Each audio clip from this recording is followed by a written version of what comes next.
തമ്പി ചിരങ്ങ നല്ല പിടിച്ചെന്നല്ലോ. നീയിപ്പോൾ ഒരു കൃഷിക്കാരനായില്ലേ? ഇവിടെ നമ്മൾ കൃഷിക്കാരെ നമ്മൾ 4 മൂട് കൊണ്ട് നട്ടതല്ലേ. ഇത്രയും കായൊന്നും പിടിച്ചില്ലേ. നമ്മൾ 10-40 ഇതിൽ പറിച്ച് വിറ്റ് കൊടുത്തു. ഇതിപ്പോൾ എത്ര ദിവസമായി നട്ടിട്ട്, കുരു നട്ടിട്ട്? 35 ദിവസം കഴിഞ്ഞു.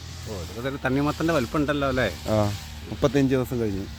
എത്രയും കഴിച്ചില്ലേ? ഇത്രയും കഴിച്ചു. നമ്മൾ കുറേ ഇതിനകത്ത് വിളവെടുത്തായിരുന്നു. മാവ് എല്ലാം ഉണ്ടല്ലോ അല്ലേ? നമ്മുടെ സുഹൃത്തൊരു ഡോക്ടർ തന്നതാണിത്. മാനന്തവാടിയിലുള്ള ഒരു ഡോക്ടർ തന്നതാണ്. ഇത് ഹൈബ്രിഡാണോ? ഹൈബ്രിഡാണെന്ന് നമുക്കറിയത്തില്ല. അത് പുള്ളി തന്ന് നമ്മളിവിടെ കൊണ്ട് ഫസ്റ്റ് വെച്ച് നോക്കിയതാ. ഇതൊരു വിജയമായി തീർന്നു. ഹൈബ്രിഡാണോ ലോ ബ്രിഡാണോ നമുക്കറിയില്ല, അറിയത്തില്ല. നമ്മൾ കുരുനട്ട് കിളിച്ച് അത് നമുക്കറിയുള്ളൂ. നമുക്ക് അത്രയേ ഉള്ളൂ. അത് ശരി, വേറെ ഒന്നും അറിയത്തില്ല. ഇതിപ്പോൾ ഇങ്ങനെ നോക്കുകയാണെങ്കിൽ ഒരു സ്ക്വയർ മീറ്ററിൽ തന്നെ 10 രൂപ ഉണ്ടല്ലോ. ഇത് നമ്മുടെ ഭാഗ്യം കൊണ്ടായിരിക്കും ചിലപ്പോൾ ഇങ്ങനെ കിളിച്ചത്. നമ്മളെ വെറുതെ കൊണ്ട് വെച്ചതായത്. എനിക്ക് വെള്ളം ഒഴിച്ചു കൊടുക്കണ്ടേ? വെള്ളമൊക്കെ അടുത്തുള്ളതുകൊണ്ട് അല്ലേ? വെള്ളം എല്ലാം അടുത്തുണ്ടായതുകൊണ്ട് കുഴപ്പമില്ല. നമുക്ക് മോട്ടറും കാര്യങ്ങളും എല്ലാം ഉണ്ട്.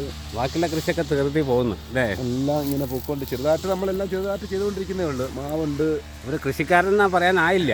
അടുത്ത വർഷം ആവും. അടുത്ത വർഷം നമ്മൾ നല്ല കൃഷിക്കാരനാവും. Okay, good luck.